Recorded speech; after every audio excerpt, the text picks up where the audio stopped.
Maybe I'm foolish, maybe I'm blind, thinking I can see through this and see what's behind. Got no way to prove it, so maybe I'm lying. Take a look in the mirror, what do you see? Do you see it clearer, or are you deceived in what you believe? 'Cause I'm only human after all.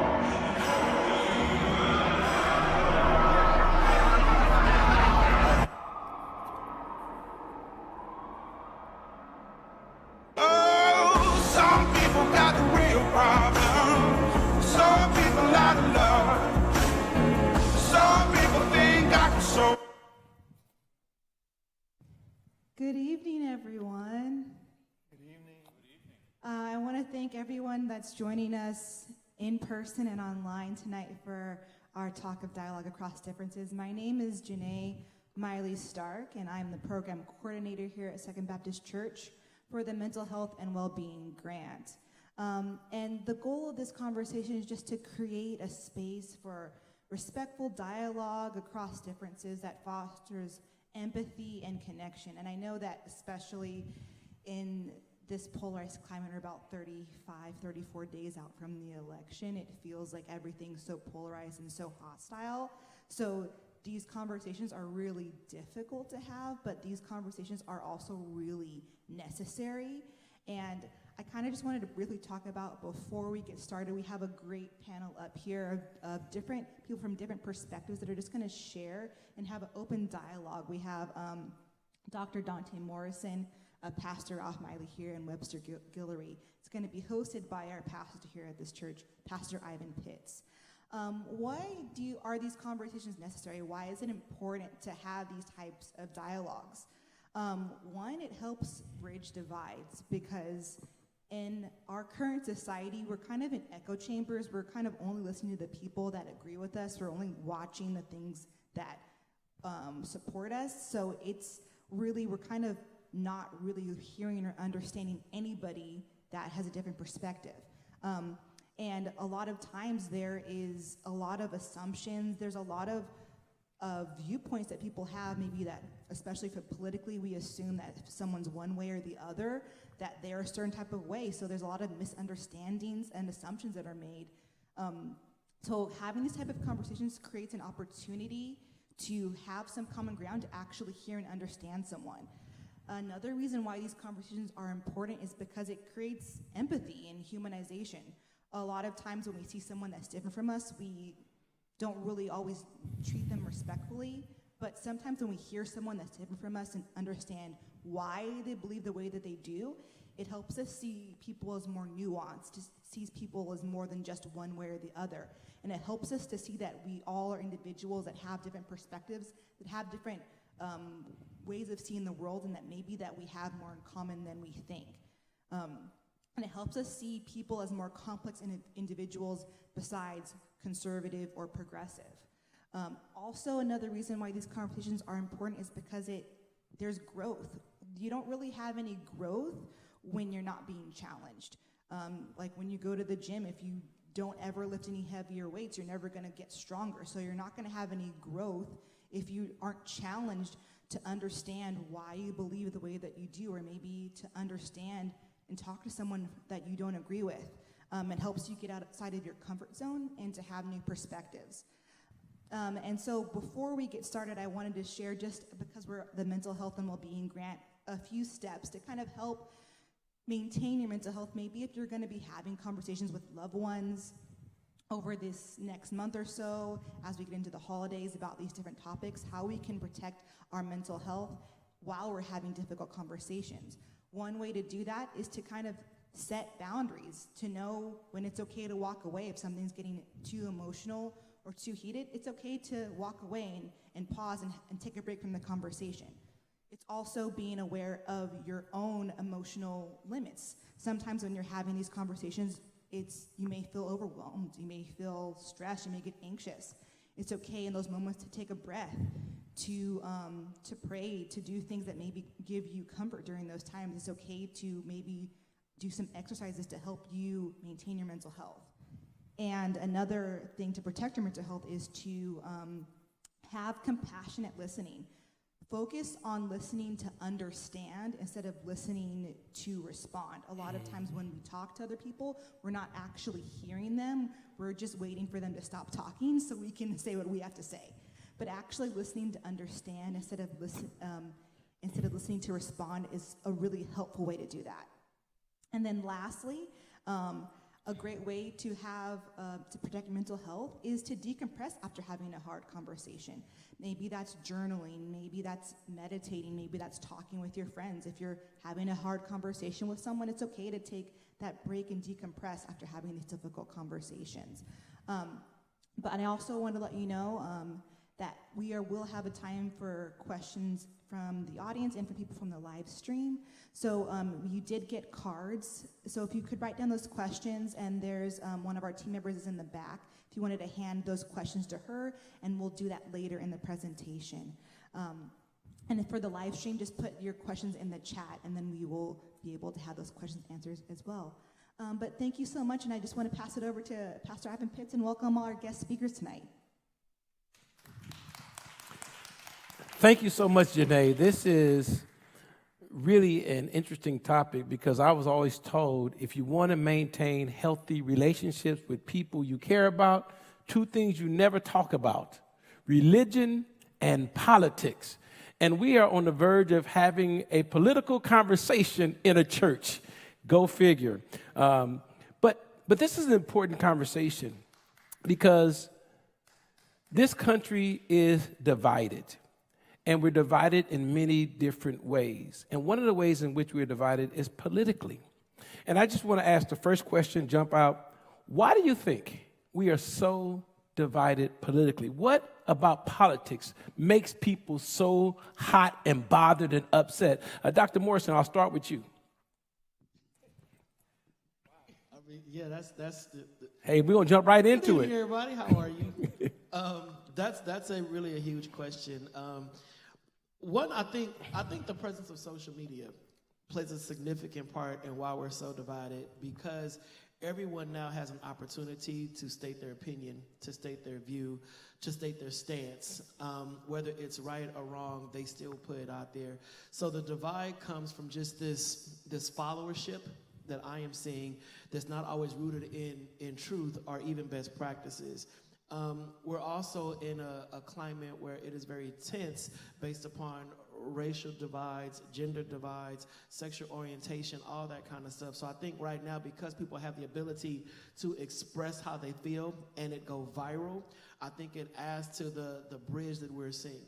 And it is making that gap a lot wider. Versus back in the day, if you don't get the Sunday morning paper, then you're not going to know what's going on. But now you just log online and you're inundated with information, whether it's factual, based upon research, or just aimless rhetoric. People will build a stance upon that and then follow whatever one is the most salacious for them in the moment. Yeah. So you think that the political divide has a lot to do with not just social media, but our personal experiences, our orientation, our socioeconomic status, and so forth and so on. I think a lot of it is rooted in emotion and not facts. Well, I don't like this person because of how they comb their hair, so I'm not going to go that way. Void of anything they're saying that goes against you as a human, you're making it emotional or based upon an outward appearance or perception on how they present, not what they can do. So it's not based upon the quality or the character of an individual from times past, I would assume, but more so just how you feel in the moment or what's the hot topic in the moment. That's where you're going, not realizing it's a bigger picture associated with this individual. Okay. Pastor Ralph, what's your take? I think it has to do a lot also with the demonization of each side. In other words, you have to create somebody who you despise. And both political parties are really good at demonizing each other. And when you can demonize somebody, then you can dehumanize them. And then when you can dehumanize them, then you can treat them differently. Yeah. Because you don't see them as somebody who you want to dialogue with because of their particular political view on whatever issue it might be. And that's what we see a lot of times, I guess, from both sides of the political spectrum, that how can I make this person seem more villainous or evil or destructive to the fabric of the country. Yeah. That's pretty scary, right? Webster, you have any comments on this? Your mic. Well, when you look at people, and when you look at what is going on now, and probably goes on in every aspect of our life, maybe a little more polarized now. But I think that the issues here are really built around individual self-preservation. And so in that dialogue, you also have to recognize that no one is right on the issues, because it's your personal self-preservation. And people are making decisions around self-preservation. And my preservation is more necessary than your preservation. And I think this is where we really come down at right now. And we have to really back up and recognize, I think, with me, I just open by saying no one is right on the issues. And if you think about that for a second, no person on 5 issues is going to be right. You're not going to agree with them on maybe more than 1 or 2 things. So no one is right on the issues. But self-preservation is not an issue that is solvable outside of maybe 1 or 2 people. Self-preservation, because it's your personal, how you see the world and what you want for your clan, for your tribe. Self-preservation. Yeah. So we are in a difficult time and in a difficult situation because there are a few folks, a few million folks, who agree around a couple of core things. Their self-preservation. And then there are others who agree around another set of core issues, self-preservation. Some of it is racial, some of it is tribal, different tribes, and there's a lot of room in there for interesting dialogue. Yeah. Pastor Ralph, what personal experiences have shaped your political beliefs, and how do your experiences influence how you approach political discussions today? So what has shaped you, and how does that help your approach or influence your approach? Well, what has shaped me is it started with my accepting of Christ, and I started going to Zion Hill Baptist Church. And then in L.A.? In L.A. I know that church. Faison, he was our pastor. But then what happened was I had this experience, as Christians have, with the Holy Spirit and what we would call a Pentecostal experience. So I started going to West Adams Foursquare Church with Dr. Marvin and Juanita Smith. And because it was a Foursquare church, very conservative, teaching about what was called holiness. In other words, you had to live holy, and that was a lifestyle in which you were brought up in. And so living in that community and then delving off into the scriptures and really trying to dissect them and seeing what they say, that had a great impact on how I view things. So for me, I would consider myself like a biblical or moral conservative based on that, just how I was raised in that environment. I'm still I'm still involved in Foursquare so many years later, and that shaped how I view things and how I look at things from that perspective. That is interesting. So a major part of how you engage politically is based upon your practice and understanding of religion, in particular the Christian faith. Yes. Okay.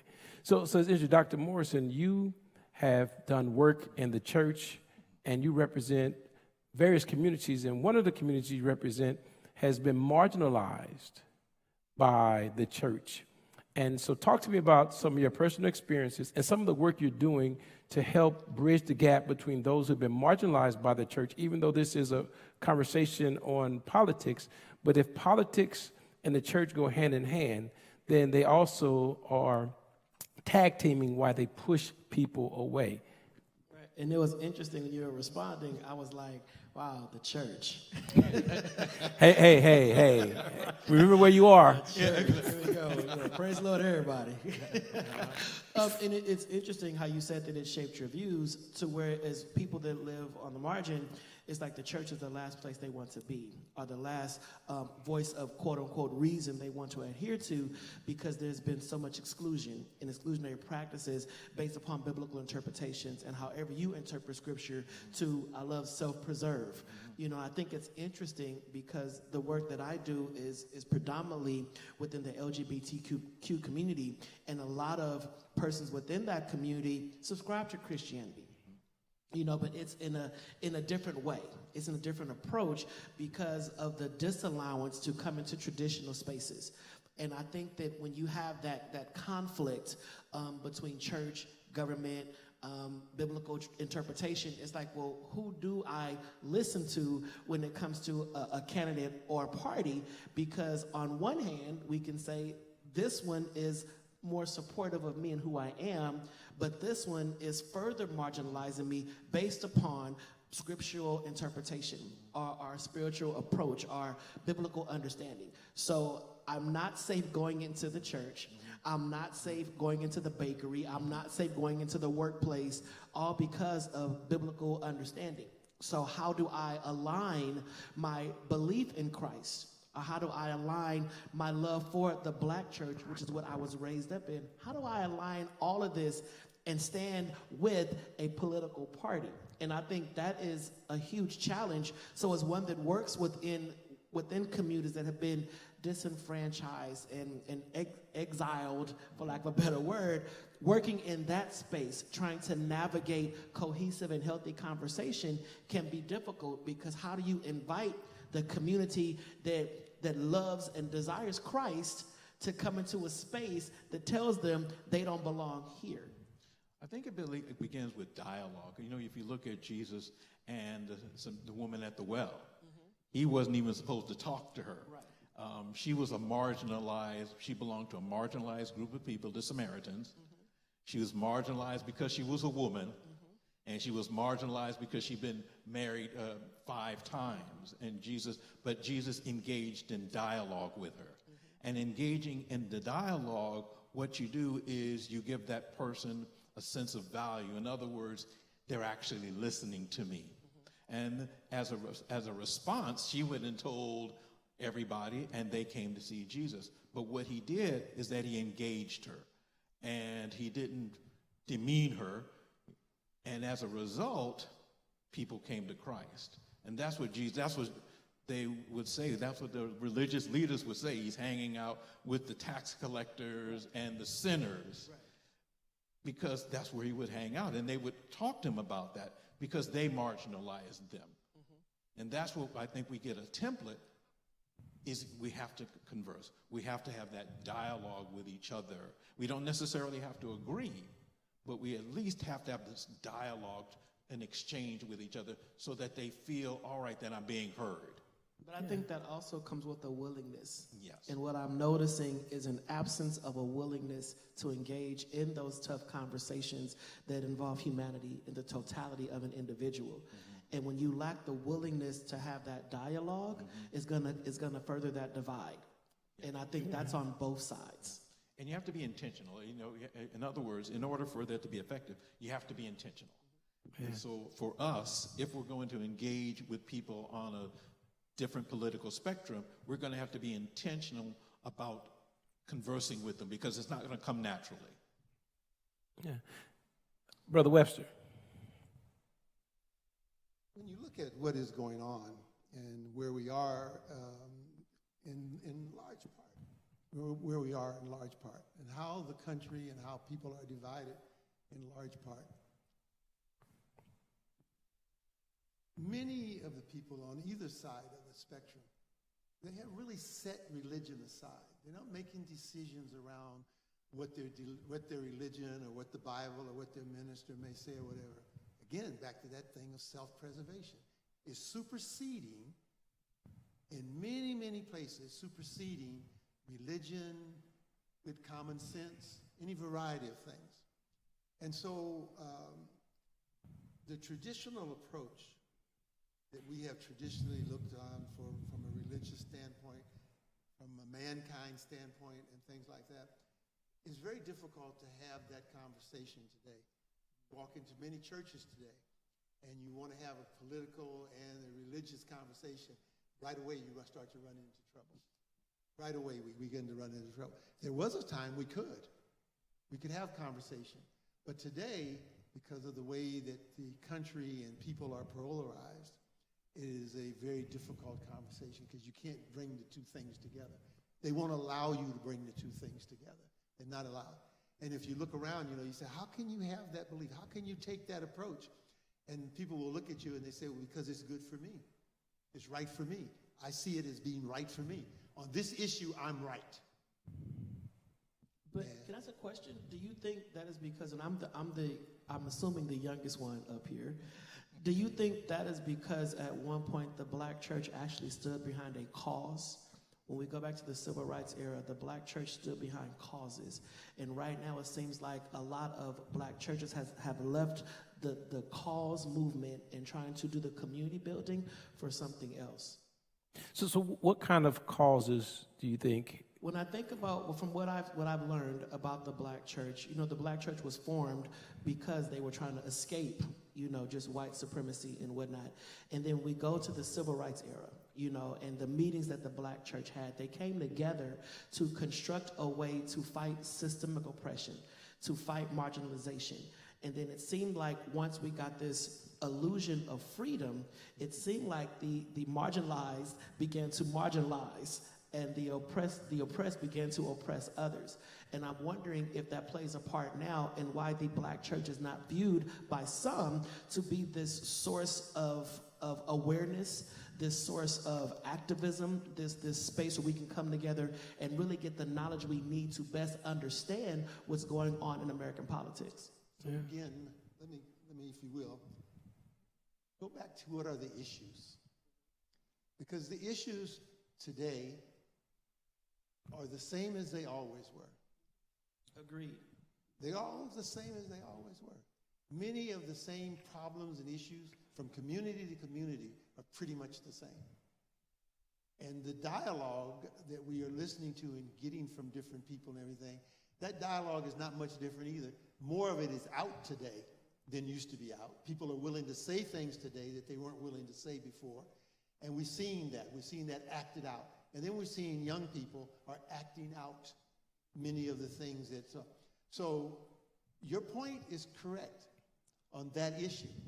On the whole host of issues, I don't know, because it depends, again, on that self-preservation issue. When you look at beliefs, and you look at political beliefs and religious beliefs, they mix around self-preservation. And I keep bringing us back to that because the problems that we're having and the division that we see in this country today is just around self-preservation. It really is when you think about it. You can define it, you look at it, and you can say, well, what do you think? And they'll give you a whole litany of self-preservation. And what did the next person think? A whole litany of self-preservation. And so, again, none of them are right on the issues, but they may be right on one or two. I'm thinking, like, for example, when we look back on the generations, like my parents who grew up in the 20s, their whole goal was to make sure that their children lived in a society in which they could be successful. And my grandparents, they focused in on how can they better their children. Let's make it simple. Yeah. What they said is that I want my children to have a better life than I have. Exactly. So what does that mean? Yeah. So, and they defined that. They found ways to define that. And from family to family, it was defined different. I want my children to have a better life than I have. And so that's go back to your point. And what you're talking about as far as the self-preservation, that lens, I think social media has made us basically narcissistic. In other words, how can I preserve my point of view and what I want? We don't see that just, how can I help my brother? How can I help them advance? How can I make it better for them? I just want to keep what I have and hold on to it.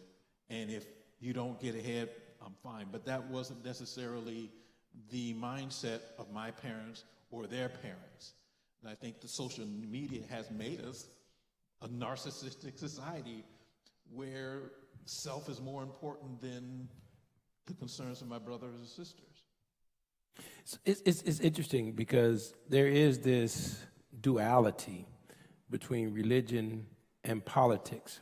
You can throw out a subject and you can see the political and the religious side to those. Abortion, there's a political and there's a religious view, right? And oftentimes, or you can take immigration, or you can take education, or you can take taxation and the economy and so forth and so on, this whole self-preservation piece. The question becomes, are we aligned more religiously or politically? What really drives our response to that? And that's just kind of out there. But here's the question. How do we have deeply held positions on those issues and not be so dogmatic and so escalate our emotions where we can't even have conversation? The one thing I really appreciate about this conversation, it is a conversation and not a debate. It's a dialogue and not an opportunity to win or lose. So how do we take what we're doing here, or at least trying to do here, and carry it out in the real world? I think one of the things that we have to do, if we're going to carry out that dialogue, is the fact that you made the point of getting different perspectives in this dialogue, these different points of view, so that we can share. And it's not a point of trying to convert him to become a conservative or him trying to convert me to become a progressive. It's about sharing our points of view so that we are able to listen and maybe get a clearer understanding as to how maybe people work and how they function, in getting an understanding of their culture by that dialogue. So Pastor Ralph, you talked about that you lean more on the conservative side of the aisle. What does it mean to be a conservative for you? Everything's a sin. Everything's a sin. I look at a woman, I'm sinning. I hate my brother, I'm sinning. I cause my brother to stumble, I'm sinning. It's just, I'm a mess. and so as a conservative, I says, listen, for me, sin is the great equalizer. In other words, we all sin and fall short of God's glory. Yeah. And once you recognize that, then we're able to approach people in a way that I'm not any better than you. We're all in the same boat because of sin. And that's how I look at things. And it causes me to reach out to people, not because of who they are, but because, hey, I am no better than you. So being a conservative for you is fueled by this sin problem. Mm-hmm. Okay. I see Webster grabbed his mic. Yeah, all right. Brother Webster, how are you going to respond to this? And then I want to come to you and talk about what does it mean to be a progressive? You know, in today's world, I find that pretty much every day now someone talks about servitude and slavery. We have a group of people who believe that slavery is probably okay. Oppressing man, womankind is okay. So we have to be careful about what foundation we're building on. You know, you're so conservative and you do this, you do. Well, what is the foundation that you're building on? You know, some people say, well, I'm building on the foundation that all men are created equal. And the other side will tell you immediately that's not so. Not so. You were never created equal because I made you equal. You go, whoa. So, you know, when you talk about Bible and mankind and how we are human one to the other and things like that, everybody doesn't have that. Matter of fact, a lot of people don't have that belief. And today they're willing the men to fest that discussion. I don't believe that you created. I don't want to believe that, and I don't believe that. And so your uphill battle is huge when you are confronted with an individual. Your uphill battle is huge. So I put that out on the table for you all. What's the foundation that you're defining these things on? So, Dr. Morrison, I want you to respond. What does it mean to be a progressive, and speak into the mic closely? So,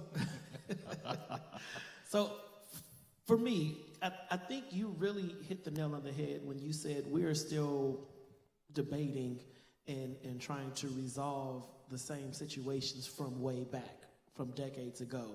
So at some point, we have to progress past that. We got to progress past those situations, because holding steadfast to antiquated beliefs that have not advanced us as a country, as a people, as a race, as a gender, has not moved us forward. To me, that's problematic. And there's something wrong with that if we're constantly 10 toes down on stuff that we've been arguing about for decades. Just intergenerational debates about the same thing. At some point, when do we move the needle forward? When do we start going forward? And there's a lot of hot topics that we can bring to the forefront to talk about, and I can share it in my own vernacular, and you can come and say, son, we talked about that 50 years ago. And I'm like, what? We still ain't moved past that? I'm thinking that's something new on the table. And you're like, no, that's old. I'm like, well, where is the progress? When do we progress forward? So for me, I'm all about forward movement, because I'm at the point now where lives are at stake. And this new generation is completely different than times past because of their access to so much information. The wool can't get pulled over their eyes as quickly, because they'll call you out on the spot because they've researched it, they've Googled it, they've studied it. And I think we're in a wonderful time where we can finally start moving things forward to kind of scratch things off the to-do list that have been stagnant for decades. Yeah. So Brother Webster, I have a question for you, because I am a proponent of making sure that we identify definitions and that we're operating from the same kind of perspective. When we talk about a better life, what the heck does that mean, right? We talk about moving forward to where, right? And so the question I have for you, you spent, over 30 years in the political realm here in Orange County and beyond. What is the purpose of politics? What is the role of government, in your opinion? Why do we have this thing called politics? It's a big question, and then it's a small question, but it is a big question.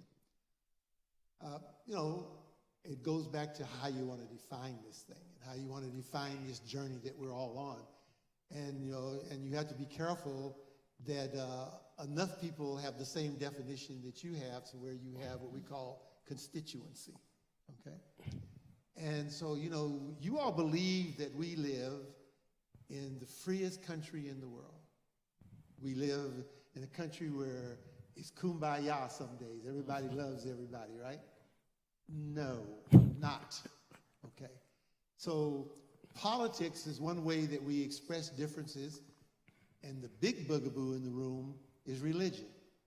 Because religion has defined how we express ourselves for the millennium, for 100 years, for 500 years around religion.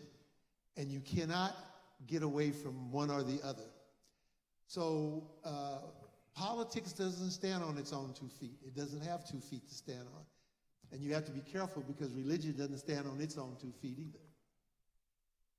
We live in a world that is changing, and what this country is going through and what our world is going through is necessary.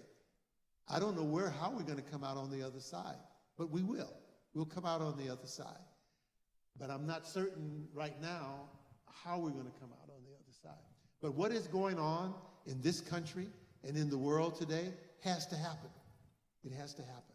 I used to have a professor that said that every 12 years in history there was a war.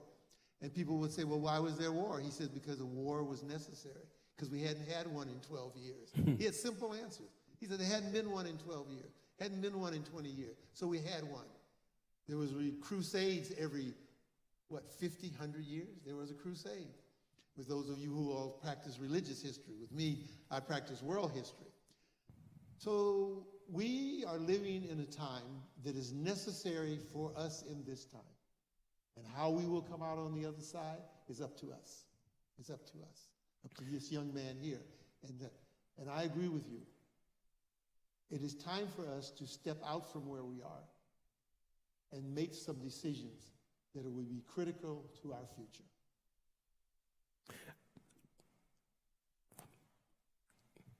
There's no question that we're divided in this country politically.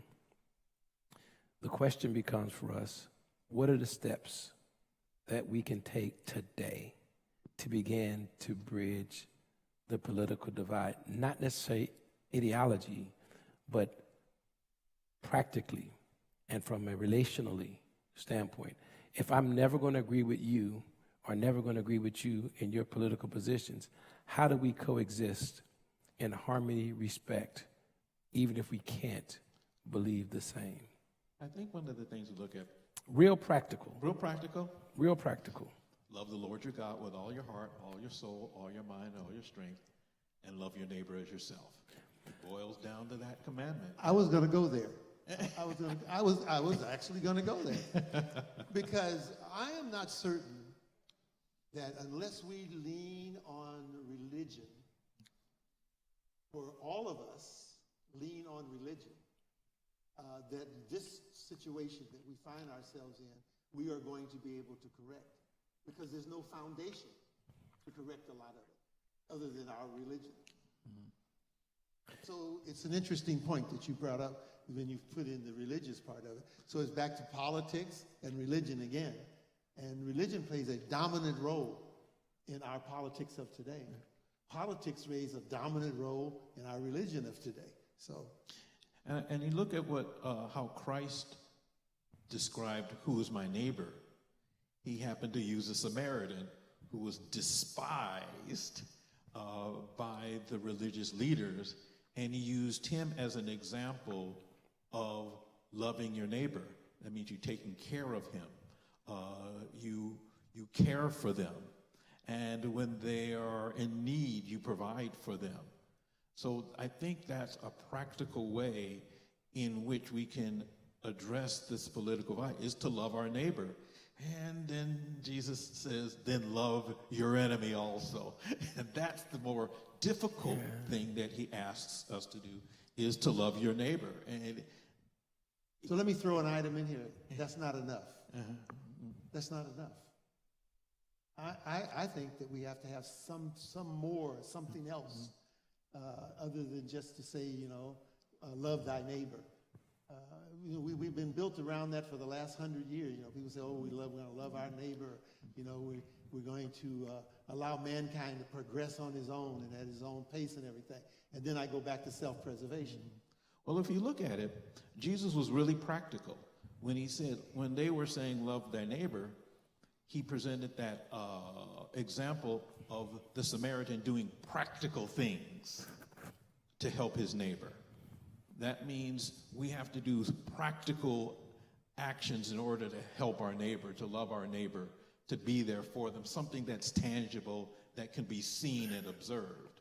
Because love is just a word, but if he says you shall love, they'll know him, but know us by the love that we have one toward another, that's something that has to be observed in order for it to be effective. Yeah. I'll tell you, I'm a pastor, and what happens to the person who does not believe, the atheist, the agnostic, the person from another religious or religious affiliation that don't believe in the love ethic of Jesus?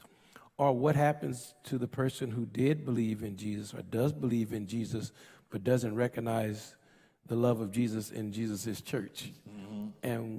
And how do you deal with the historical demonization of certain communities that have been marginalized from the church, right? These are kind of things that prevent people from embracing religion. And so the question becomes for me, how do we bridge those gaps and begin to have practical relationships with people who don't believe the way we believe, read what we read, love how we love, and still bring them in to a place of relational connection. That's where I was going. I know. Your discernment kicked in. when you both were talking, I was sitting here like, nah. And I say that respectfully, because the question was so big, and when I think about the divide we're talking, are we talking about the divide within America or the divide within Black America? Because Black America's approach to religion is totally different than the white American approach to religion. The white American viewpoint and approach to Christianity is totally different than how Blacks approach the Bible, understand the Bible, have been taught about the Bible. And when you say, I get it, love thy neighbor, and I am a Christian through and through, love thy neighbor, but I have been loved but not tolerated. I have been loved but not affirmed. I have been loved but not supported. So in some instances, love is nothing but a word if there's no action behind it. And I think when we use scriptural references, we have to be mindful of how we're putting it out there, because people will say, oh, well, I love you with the love of the Lord. Yeah, but your treatment of me is so far removed from what I believe Christ's love should reflect. And then we talk about the black church, the Black approach, the Black, religion and Black tradition, and all of that is very exclusive. It's very oppressive. It puts a lot of people in a box where they cannot breathe. They cannot live in the fullness and the totality of who they are because of how the doctrine has been taught. And I think that until we begin to deconstruct how the Black church approaches Christianity, and we begin to do some healing within the Black community, we're not going to see any kind of cooperation between Black America and white America. There's always going to be some kind of racial divide, because a lot of those racist beliefs are rooted in Christianity and Christian teachings. So we have two different Americas that we're trying to restore and trying to repair, and using the Bible to do that, we have to deconstruct a lot of biblical interpretations and approaches lovingly, to have loving conversations that's going to have some kind of healthy outcome. Until then, we're going to just be saying scriptures and have no base behind it. So I think that, go ahead. I think there's a very, very large perception for many, many, many people. And it's not like you say, you talk about religion in the Black community, religion in the white community. When you look at the religion and how it is practiced and how it is practiced, it is very much only a convenience today. So I have several things I want to say as we transition to take questions from the live stream, questions from the audience, several things. This has been very, very rich. And it's interesting how we struggle with separating our political views and our religious views, because they are so connected. But I really want to push us to think about religion from a very generic perspective. Brother Webster, you talked about religion is convenient. My understanding of religion, that it becomes very inconvenient. That real expression of faith is as inconvenient as one could be. So here's what I want to say.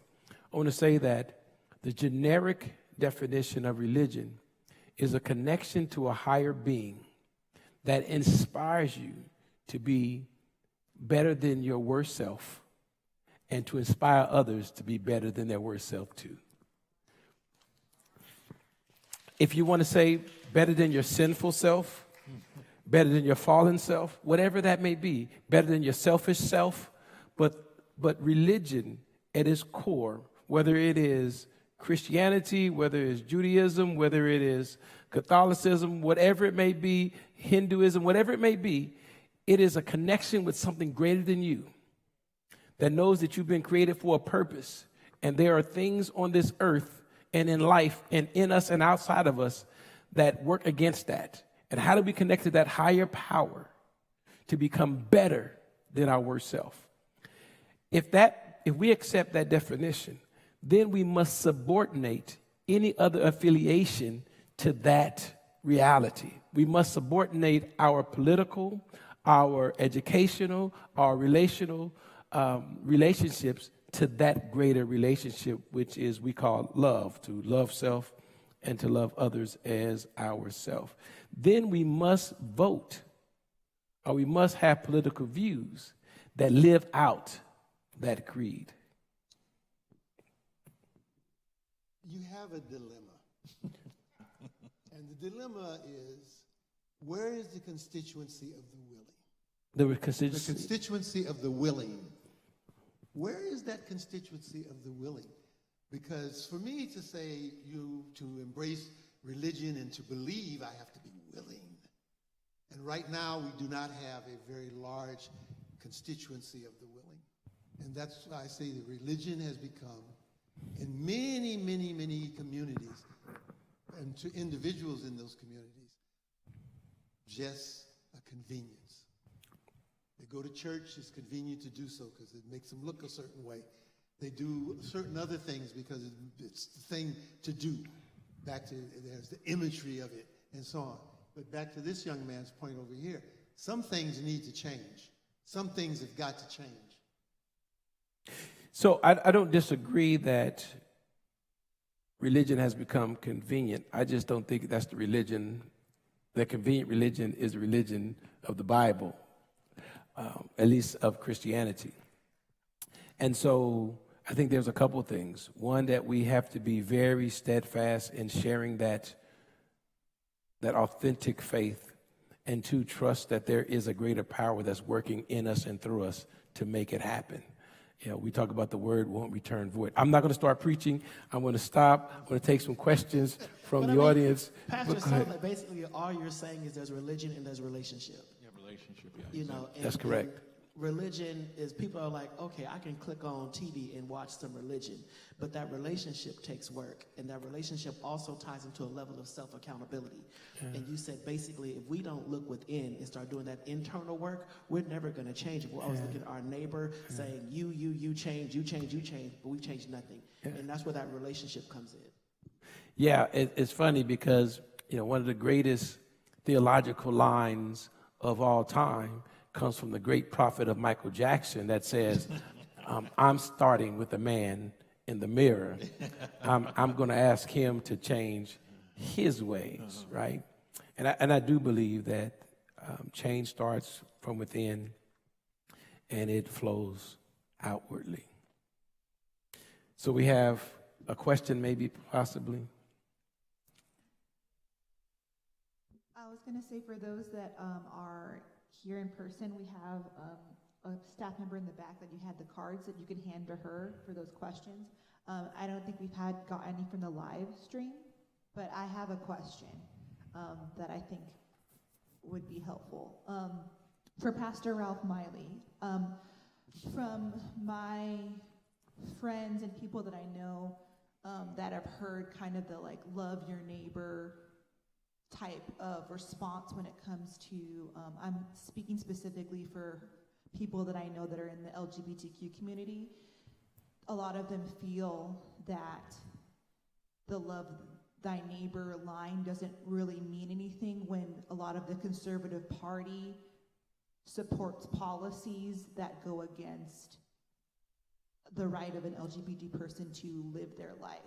So how does one reconcile policies that demean and maybe discriminate against the LGBTQ community versus the love thy neighbor way that you're saying that we should live? Well, you know me. I'm a big comic book geek, a huge comic book geek. I go to Comic-Con every year. I've been doing it since 1997. And we have this Christian organization called the Christian Comics Art Society, in which I'm a part of. And one of the things in which we did several years ago, we went out and we actually talked to PRISM. And PRISM is the LGBTQ equivalent of the Christian Comics Art Society. And when I approached them, I said, you love comic books? I love comic books. Let's start there. finding that common ground. And it was so impactful for the organizer. He told me at another convention that he was in tears that a Christian would actually come and talk to him. And he went and told his group, he says, this Christian actually talked to me, and I didn't think that was possible. But we found the common ground of comic books in order to draw us together, and we were able to agree upon comic books. We enjoyed comic books, and we were able to have dialogue, and we had exchange. They would pick up our books, and I would pick up their books, and I would read about their community, and they would read about our community. And there was that exchange, and they genuinely felt that I cared for them. Even though I might have been politically different from them, we had a point they asked me to be part of a committee, and I told them, I am that conservative that you want us to avoid. They will, if I'm a part of that group, they're going to look at me, he's a conservative. But what they told me is, you've always cared for us and you've always been kind to us. So come on, we want you to be a part. And so here they're inviting this conservative Christian to be a part of their group because they realize that I cared for them and that I loved them. I didn't have to really agree with them, but that doesn't negate my responsibility to be loving toward them and to be kind and just minister to them the love of Christ. And they were just shocked that I would even talk to them. So you're a closet progressive.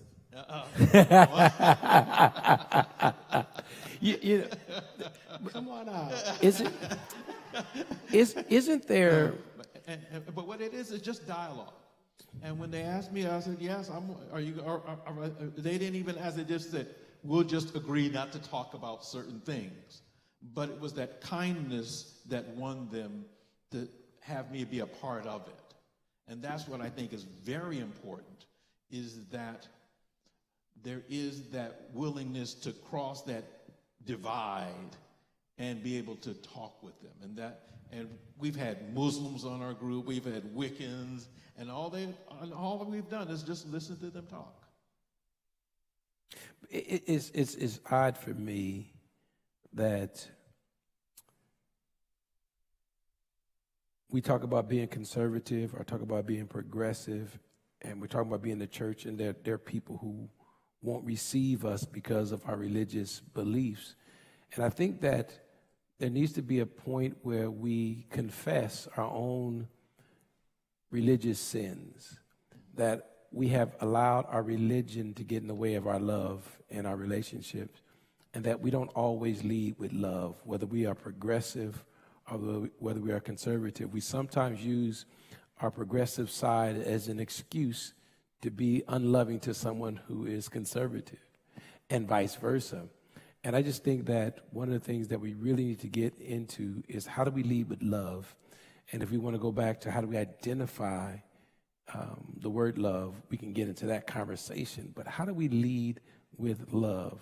Because love is the international language for relationships. Are there any more questions from our audience?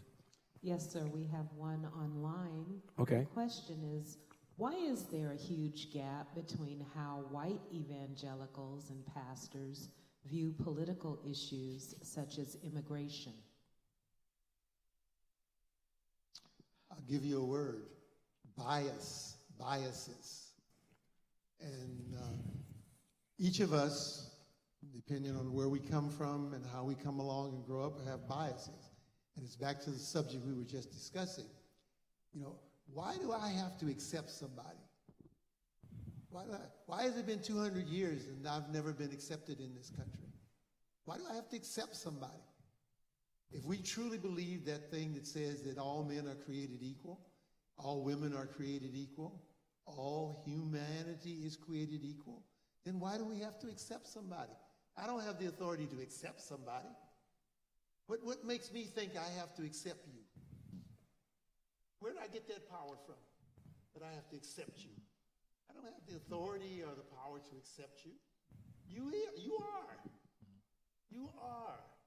And so, we have a bias in the way we look at how we think about things, We think that some things are lesser than others. As a man, do I think that you are lesser than I am? Do I have the authority to think that you're lesser than I am? But we live in that world today where people are defining who is and who is not. And we are defining who is and who is not. We need to be very careful about defining who is and who is not. You're basically talking about social constructs and how we create social constructs to elevate others to a place of hierarchy while further oppressing others. And just the breakdown of that is... And how religion plays into that. And how religion plays into that. Religion is a bias. It definitely. It's a bias. I think that, now I feel like I'm a panelist, not a facilitator anymore. I think that many of our biases are based upon our distance from that which we are biased against. It's easy to have a bias against something or someone that you've never spent any time with. I think about Dick Cheney and his conservative views as it relates to the LGBTQ community, and then his daughter comes out as gay, his views change because his proximity changed.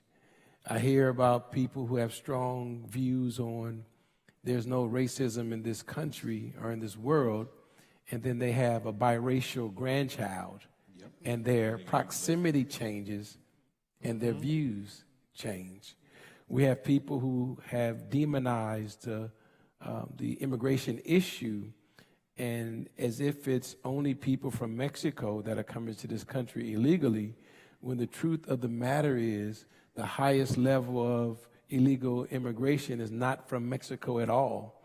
But if we actually spend some time with people who we have demonized, our proximity changes our perspective. We have biases because we are distant, and it is much easier to demonize something you've never spent time with. And I also think that when you're talking about white evangelicals, you got to look at how they see themselves, and they're the ones who are crying, oh, the kumbaya type of mentality. But if you talk to, like you said, the churches of color, we don't have that kumbaya type of mentality. And they're wondering why you have to harp on this representation? Why do you got to talk about race? Aren't we all one in the Lord? Every time I go to the market and they stare at me, they remind me that I am not one of them. Yeah. I think it should be required for people who have strong immigration biases to spend some time serving people who struggle with citizenship in this country. I think people who have a strong bias, an opinion about people's lifestyles should spend some time with people who live in those lifestyles, not to agree with their lifestyle. But if you can't learn to love people for where they are and who they are, you'll never be able to love anyone. And then we're not practicing the faith of Christianity, because they'll know that we are Christian not by our positions politically, but by our love. We don't have a religion problem. We have a love problem. And Pastor Pitts, I think that I love how you said that. During my dissertation, I really unpacked religious trauma amongst Black, gay, Christian men. And I interviewed a lot of clergy that admitted that I have no problem with the gay community. It was just totally affirming, but they said I could never say that from the pulpit because the people will kick me out, the people will fire me, I will lose my job, my money, my house, all that, if I show that I'm welcoming everyone into the church. And I think that finding clergy who have that level of courage to admit that I love people, regardless. And for me, I'm trying to unravel, why do we have to have so many different variations of the church? Why do we need progressive churches, affirming churches? Why do we need to have all that when it should be one body? And I think if we get more pastors willing to sit, like you said, within proximity of the people that they don't understand, to have honest discourse, that will be both challenging and enlightening, we'll begin to have healthier spaces for worship for all, for everyone to come in. But there's also, so I don't want to feel like I'm leaning heavy on anti-conservatives, but the progressive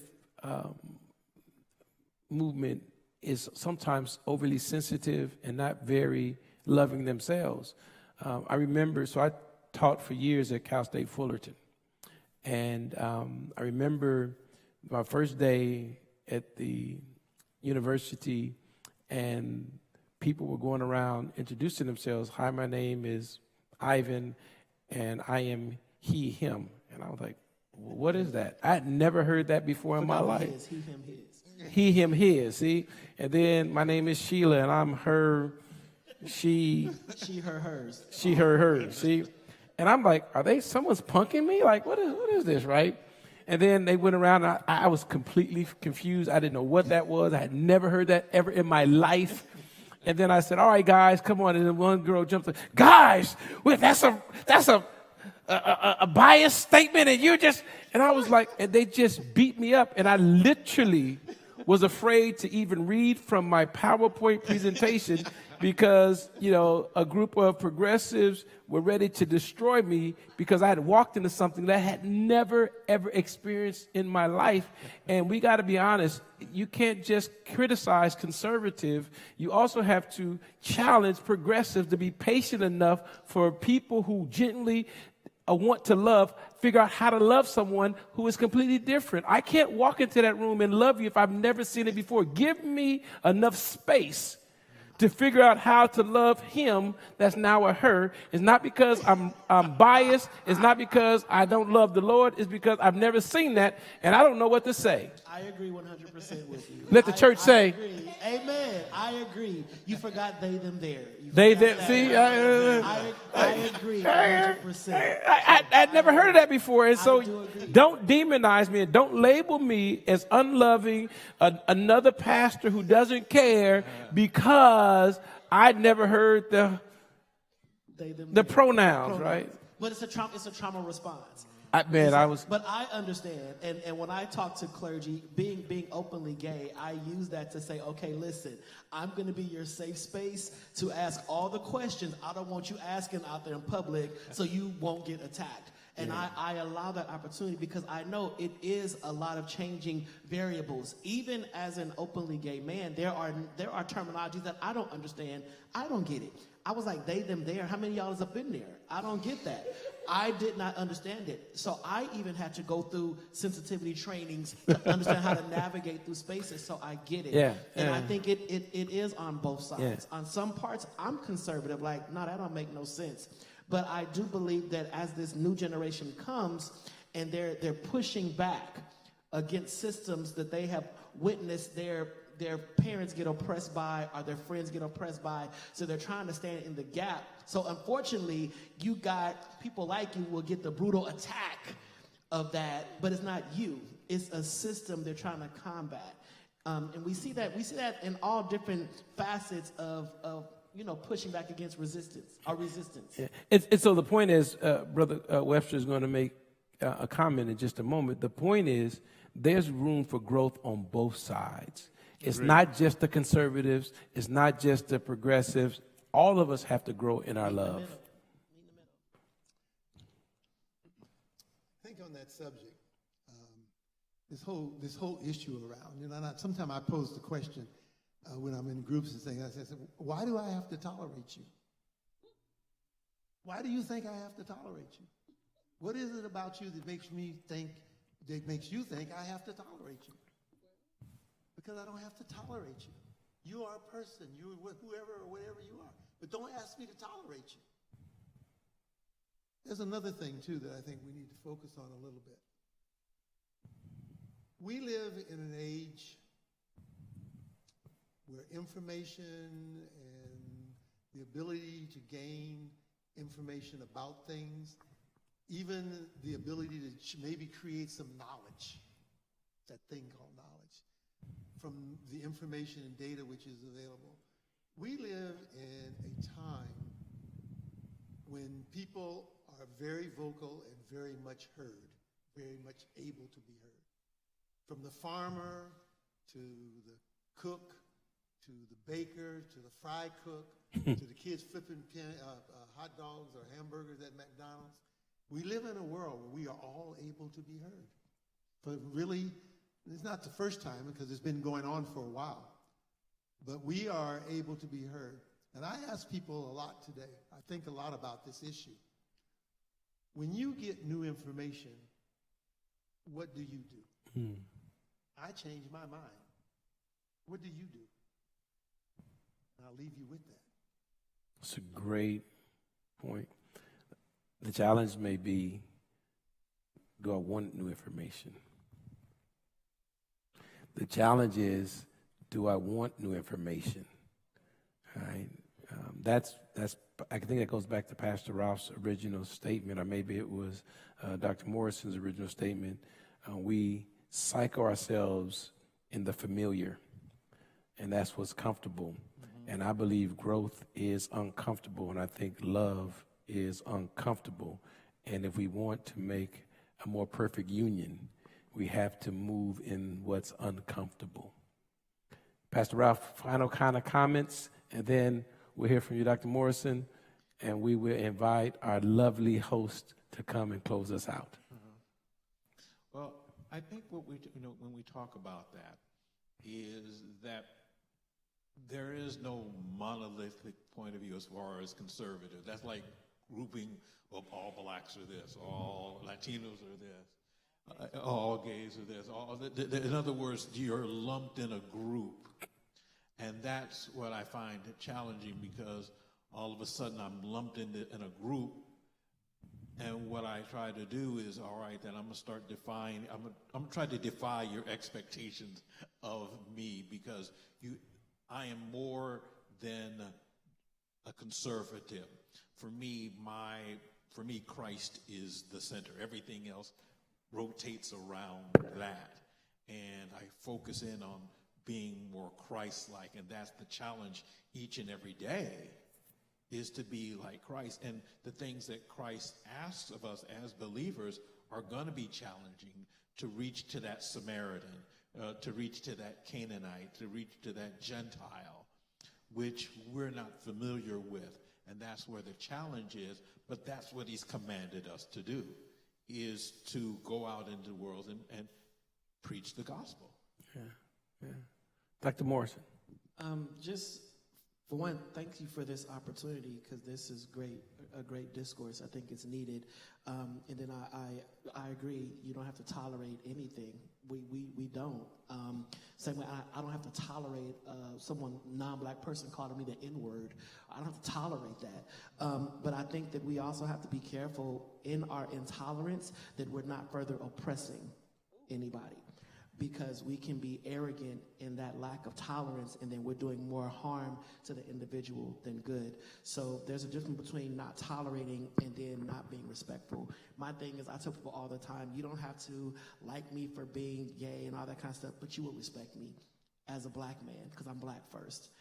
So respect me as a man, respect me as a doctor, respect me as this. Just have that respect, and we can unpack all the other stuff later, because that really has nothing to do with you.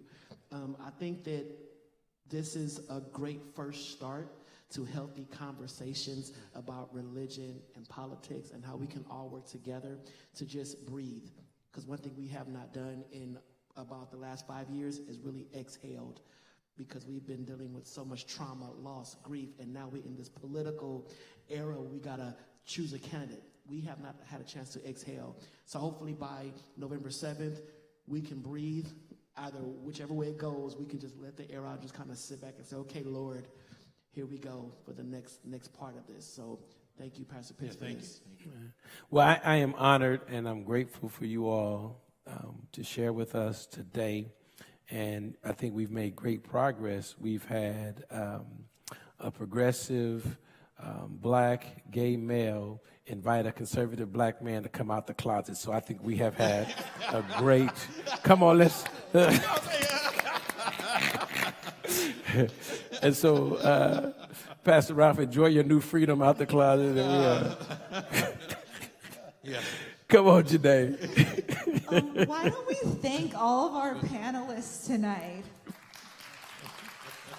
Thank you so much for everyone. Apologies we didn't get to the questions that you wrote. Some of them were a little bit harder to read, so just for next time, just maybe you write a little bit cleaner on those. But I want to thank everyone that watched online, that is here tonight. We're going to have another one of these discussions next month, November 6th. The topic is going to be racial and ethnic differences. We're going to have Dr. Morrison back. We're going to have a few other different panelists to just talk about racial and ethnic differences. So I hope that you all will join us next month for that conversation. And thank you so much for coming, and have a great rest of your night. Bye.